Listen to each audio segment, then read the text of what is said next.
Ya, halo, selamat siang semuanya. Pada kali ini kita akan kembali untuk belajar sistem operasi, mata kuliah sistem operasi pertemuan 5. Kali ini kita akan belajar tentang HAKI, hak atas kekayaan intelektual, perangkat dari perangkat lunak ya, HAKI perangkat lunak.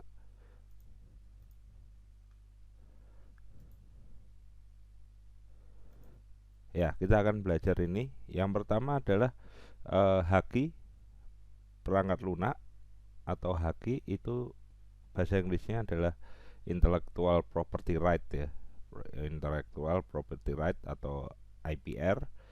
Terus haki itu adalah kewenangan atau kekuasaan untuk eh, seseorang atau sebuah organisasi untuk berbuat sesuatu atas kekayaan intelektual yang dihasilkan, yang diatur berdasarkan hukum ya, ada norma dan ada hukumnya. Jadi haki itu mengikat gitu.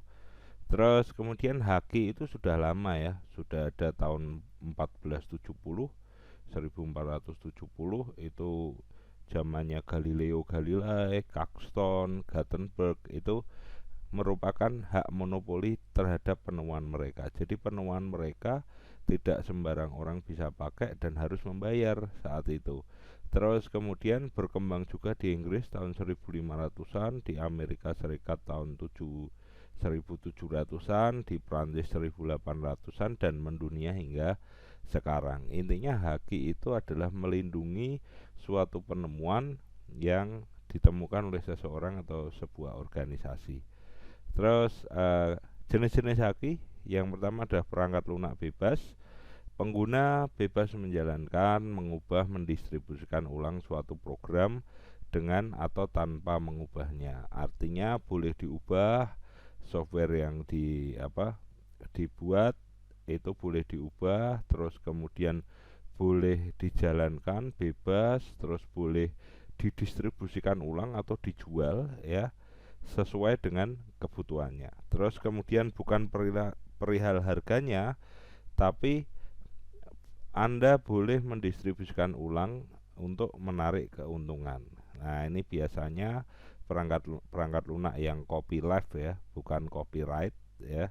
Yang copyleft ini adalah perangkat lunak bebas. Anda bebas memodifikasi, bebas memakai dan juga bebas mendistribusikan ulang. Terus kebebasan dari suatu perangkat lunak itu ada beberapa. Kebebasan nol itu kebebasan menjalankan program untuk tujuan apa saja, itu nol. Yang kebebasan satu adalah kebebasan mempelajari program itu bekerja. Jadi codingnya open source ya. Terus kemudian kebebasan dua adalah kebebasan menyebarluaskan salinan program, tetapi tidak mengeditnya ya. Ya, nah yang untuk mengedit itu kebebasan ketiga, kebebasan meningkatkan kinerja program dan mengambil keuntungan atasnya. Jadi ini bisa dikatakan perangkat lunak bebas yang komersial. Ragam ragam haki di Indonesia itu ada hak cipta atau kalau biasa disebut copyright ya. Itu diatur dengan undang-undang. Terus ada hak paten ya, hak paten. Kalau hak cipta itu melindungi karya, kalau hak paten itu melindungi ide atau suatu gagasan gitu. Terus kemudian ada merek dagang ya, merek dagang atau trademark itu juga ada. Jadi merek-merek seperti McD atau Pizza Hut atau Domino dan sebagainya itu ada trademarknya yang tidak boleh dipakai logonya atau mereknya oleh perusahaan lain, itu tidak boleh dipakai. Memang ada yang mirip-mirip gitu kan, uh, tapi tidak boleh persis.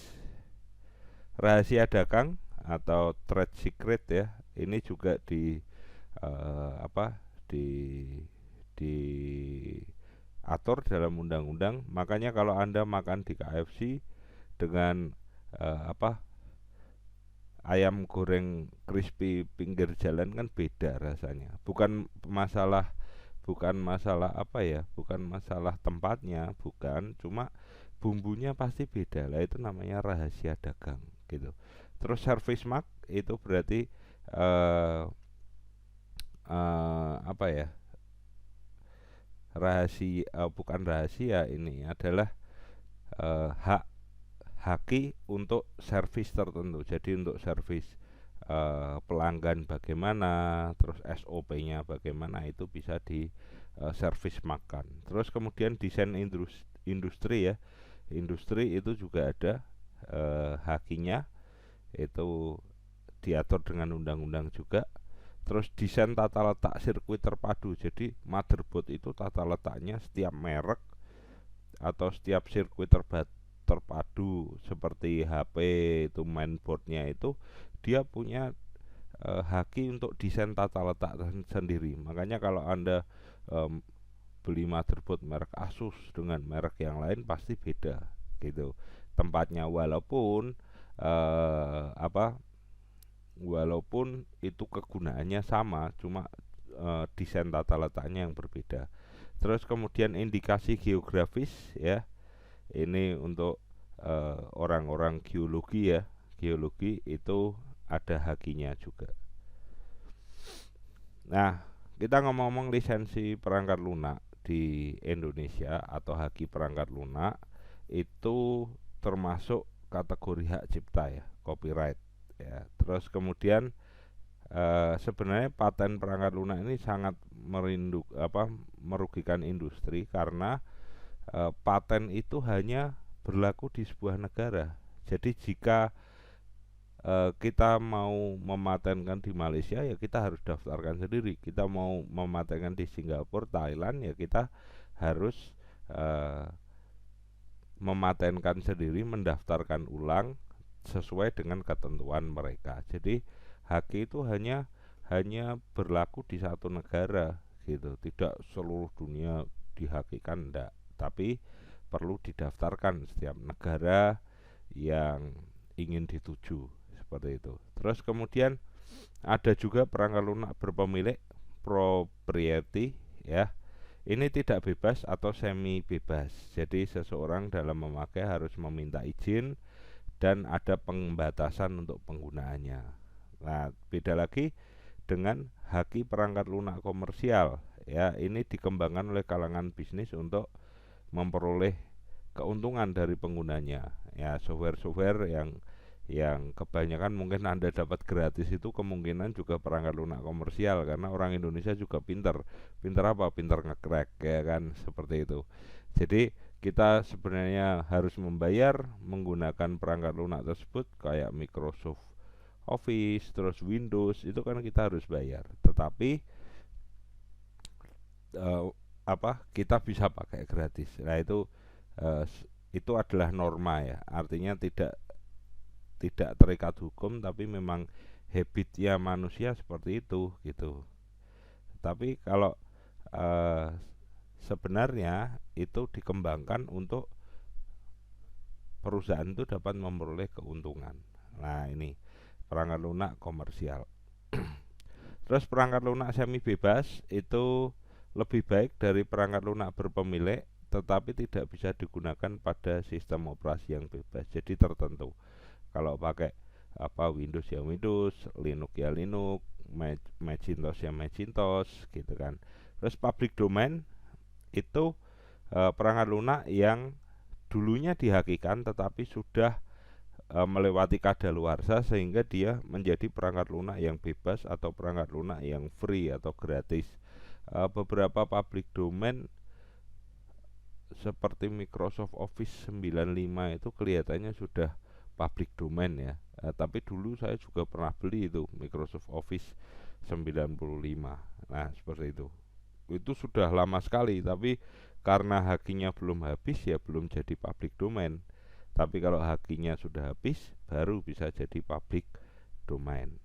Terus kemudian ada freeware ya, mengizinkan untuk redistribusi ya, tetapi bukan untuk memodifikasi. Jadi bolehlah menge-share tapi tidak boleh memodifikasi.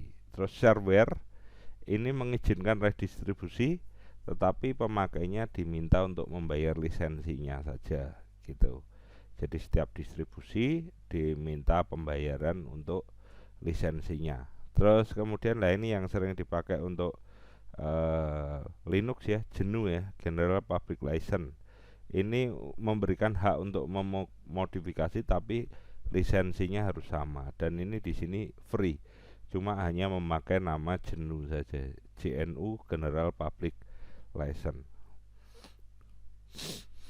Terus kemudian berkembang ke open source ya. Membuka kode program berarti boleh memodifikasi, tapi tidak selalu gratis ya. Open source tidak selalu gratis gitu. Nah, yang bebas adalah lisensi copyleft ya, bebas untuk mendistribusikan, terus bebas untuk mengedit dan sebagainya macam. Lisensi copyleft yang Anda bisa dapatkan dengan gratis adalah GNU punya Linux, Apache, FreeBSD, OpenLDAP ya. Ini adalah beberapa lisensi copyleft.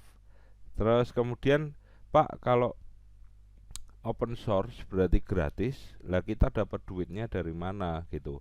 Kita mencurahkan segala pikiran kita, kecerdasan kita untuk digratiskan ke orang lain. Ada beberapa model bisnis open source ya. Yang pertama adalah support atau seller ya, penjualan media yang lain, branding, pelatihan, buku, jasa konsultasi, pengembangan aplikasi, terus dukungan maintenance. Nah, ini bisa dijadikan role model bisnis. Terus kemudian loss leader ya, open source-nya gratis ya. Open source-nya gratis digunakan sebagai pengganti perangkat lunak komersial. Nah, ini juga bisa digunakan sebagai model bisnis. Open source-nya gratis tapi jasanya tidak gratis, dan perangkat lunaknya tidak gratis. Itu juga bisa loss leader namanya. Terus widget frosting, jadi softwarenya atau perangkat lunaknya gratis, tetapi kita menjual perangkat kerasnya atau drivernya yang tidak gratis ya, seperti itu. Terus accessorizing seperti penerbitan buku panduan atau buku ajar, itu juga bisa digunakan model bisnis. Terus kemudian service enabler, jadi perangkat lunak ini digunakan untuk memberikan service kepada klien ya, untuk menghasilkan uang. Jadi untuk lebih ke ke maintenance sih sebenarnya ini. Terus brand licensing, penghasilan dari nama dagang atau lisensi tadi. Sell it, free it, jadi pertama memang membayar, kemudian berikutnya gratis. Atau franchise ya, ada brand, ada support seller yang bisa dijual. Atau juga selain itu adalah iklan ya, iklan sekarang lagi marak juga iklan. Terus kemudian tantangannya adalah kalau kita mau ngomong masalah open source berarti perangkat kerasnya rahasia ya, tidak semua perangkat keras mendukung. Pustakanya juga tidak bebas sehingga kita tidak familiar juga. Patennya perangkat lunak juga tidak terlalu jelas. Terus kemudian dokumentasi atau source code-nya juga tidak bebas, tidak kita bisa cari dengan bebas. Nah, sekarang ada GitHub ini lebih membantu ya, karena kita dapat source code yang bisa kita pakai, atau kita bisa pakai planetsourcecode.com ya kan, atau GitHub itu bisa kita pakai untuk menambah dokumentasi yang tidak bebas itu. Oke, mungkin itu saja untuk tugas, mungkin besok saja ya kalau kita sudah ketemu. Semoga wabah virus ini segera berakhir sehingga kita dapat beraktivitas seperti semula. Saya akhiri pertemuan pada kali ini. Selamat siang.